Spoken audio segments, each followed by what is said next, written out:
In South Africa's contemporary political landscape, Julius Malema and his economic freedom fighters, EFF, have built a reputation for radical rhetoric, particularly against what he terms white monopoly capital. Central to this narrative is billionaire Johann Rupert, whom Malema frequently singles out as the embodiment of entrenched economic power.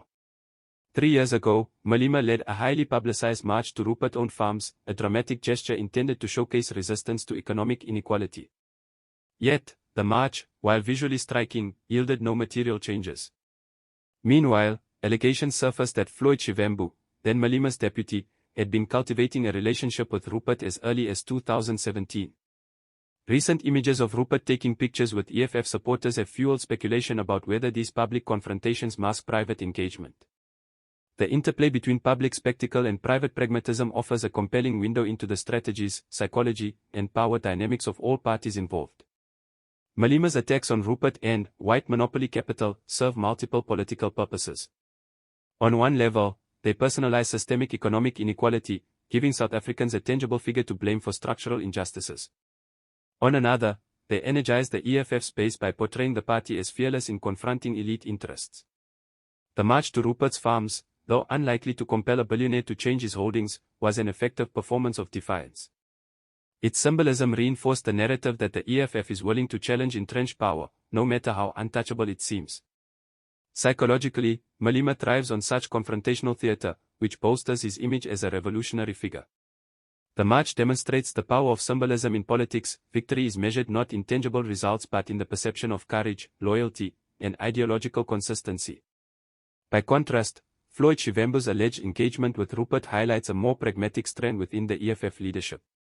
Reports of his cultivation of ties with Rupert date back to 2017, when Shivambu was still deputy leader. Such engagement suggests strategic foresight. Private communication with powerful elites can serve multiple purposes, from risk mitigation to access to networks and information. While Malema maintained the party's public revolutionary posture, Shivambu may have quietly sought to influence or at least understand Rupert's stance, navigating the intersection of ideology and practicality. This duality within the EFF illustrates a classic political phenomenon. Public rhetoric often diverges sharply from private negotiation. Shivambu's approach underscores the role of strategy in politics, where bridge building, even with ideological adversaries, can secure advantages that public confrontation cannot. From Rupert's perspective, engagement with the EFF can be understood as calculated and pragmatic. As a billionaire whose wealth and business interests attract public scrutiny, Rupert faces both reputational and operational risks. By interacting selectively with EFF leaders or supporters, he may reduce hostility, gather intelligence, and shape public perception.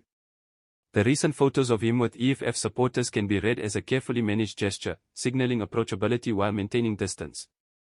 Rupert's actions reflect a long-term strategic mindset. Ideological opponents are neither ignored nor necessarily confronted aggressively. Instead, they are understood, managed, and, where possible, engaged to mitigate risk. The optics of cordial interaction serve multiple functions, from softening adversarial narratives to potentially creating internal tensions within the EFF. The tension between public confrontation and private pragmatism defines the EFF-Rupert dynamic. Malema's theatrical protests energize supporters and reinforce ideological commitment, while Shivambu's quieter engagements may secure channels of influence and negotiation. These simultaneous strategies illustrate a broader political reality. Rhetoric and performance often serve as tools for domestic legitimacy, while practical negotiations operate behind the scenes. The farm march 3 years ago had little impact on Rupert's business holdings, yet it strengthened the EFF's public narrative.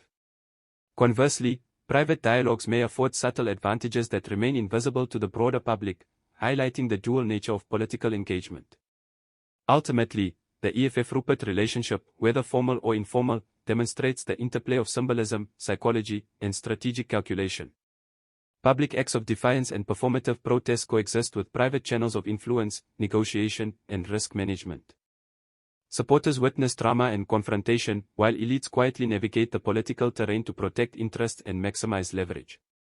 Each actor balances perception with practicality. Malema thrives on conflict and visibility, Shivambu on negotiation and strategy, and Rupert on risk mitigation and public diplomacy. In conclusion, the spectacle of Malema's confrontations with Rupert masks a far more nuanced reality. Public rhetoric serves ideological and symbolic functions, while private engagement may operate as a pragmatic tool for influence and risk management. The events of the past several years, from the farm march to allegations of Shivambu Rupert ties and recent images with supporters, illustrate a fundamental principle of politics: what is performed for the public often differs from what is negotiated behind closed doors. The theater of power is thus both visible and invisible, and understanding it requires attention to both the symbolic gestures and the subtle strategies that underpin political life in South Africa.